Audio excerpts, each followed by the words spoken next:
Ibsi Komishiinarii Itti Aanaa Poolisii Federaalaa kenne diraamaa hin fakkaanne shiraayyoota Oromoo irratti xaxame jedhame.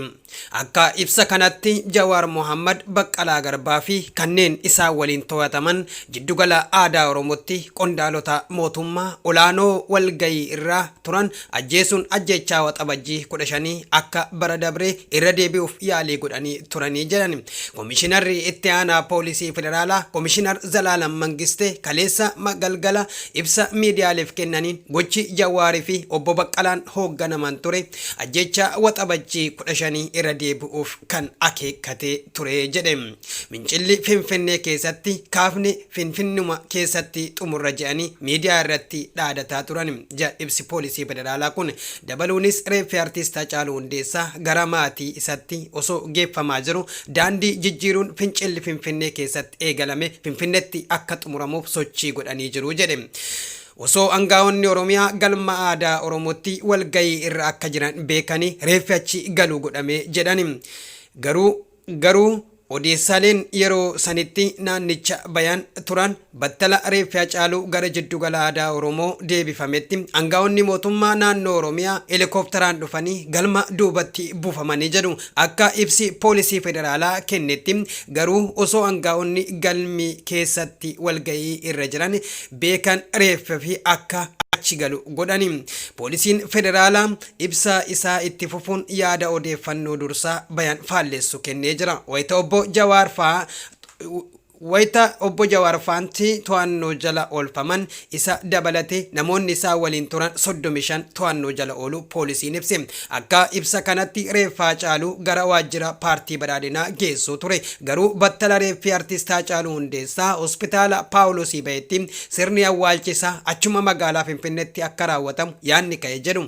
Namoonni itti dhiyeenyan beekan yaada ka'e irratti waliif galame. Mootummaan garuu bakka dhaloota isaa Amboo akka geeffamu dhimmicha keessa seenuun dubbii ammeesse. Namoonni hedduun ajjeeftanii bakka itti awwaalannus nutti himtu jechuun murtii mootummaa mormuu eegalan. Akka ibsi Komishinii Zalaalamiin qindaa'e kana jedhutti garuu yeroo jiddugala galma aadaa bahanittis meeshaa qabachuun gocha waxabajjii 15 raawwatame irra deebi'uuf sochii taasisanii jiru jechuun himata sobaa fi dabaa irratti dhiyeesse. Itti fufuunis miseensonni poolisii Oromiyaa jiddugala aadaa Oromoo turan reeffi gara galma biraa akka deemu taasisuun himani. Jidduutti rasaasa namoota hidhataniin turaniin dhukaafamaniin miseensi poolisii tokko lubbuun isaa dabartee jedhan.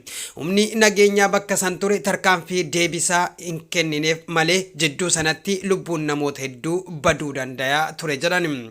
Kunis karoora yeroo dheeraa fi kan dambalii dhiigaa uumuuf qophaa'ee ture ta'uu ibsuun barbaada jechuun dubbatan. Kana malees ajjeechan namoota 97 amma dura dhimma kana waliin kan ilaalamu ta'us itti dabalee ibse Komishinartichi kun. Yaamicha yeroo garagaraa karaa miidiyaatiin sirna diiguuf ummata walitti buusuu fi waraanaaf yaamicha taasisuuf sochiileen taasisan ture dabalee dhimma kana waliin kan ilaalamu ta'a.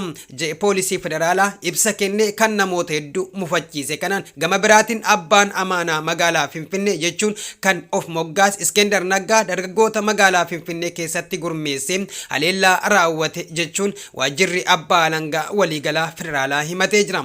Waajjirichatti Daayirektarri dhimmoota yakkaa daangaalee qaxxaamuranii kan ta'an obbo Fiqaaduu Tsaggaa gareen nu deeggaru nu biratti haleelamaa jiru waan ta'eef ka'aa warra as jiran haleelaa jechuun Finfinnee keessaa bakkoota 10 olitti dargaggoota qindeessuu fi konkolaataa qopheessuun sosochii ture jedhan.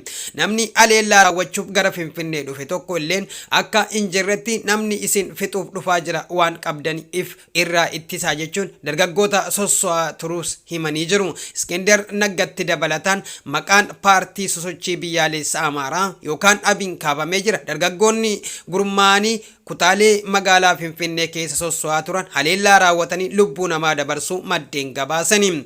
Rakkoon magaalaa Finfinneetti uumame to'achuuf humni raayyaa ittisa biyyaa bobbaafamuun Reuters gabaasee jira. Sochiileen magaalaa Finfinnee kaleessa kaasee ugguramee jira. Himatni Poolisiin Federaalaa miseensota paartii kaafaa olaanoo obbo Jawar Muhammadii fi obbo Baqqalaa Garbaa fi kanneen biraa irratti dhiyeessan kun himata sobaa fi shiraan guutame diraamaa baratamaadha jechuun fudhatama dhabsiisan namoonni namoonni hedduun egaa dhaggeeffattoota keenya akkasumas daawwattoota keenya yeroo biraa immoo qophii haaraa biraa qabanne waan dhaggeeffannee fi odeeffannoo qabnu walitti deebina gamanumaan odeeffannoon xiinxalaan siyaasaatii fi hayyuu keenya obbo Baqqalaa Garbaa irratti himata sobaa fi dabaan mootummaan federaalaa dhiyeesse akkasiin egaa waan dabaattu irratti dalagamaa jira.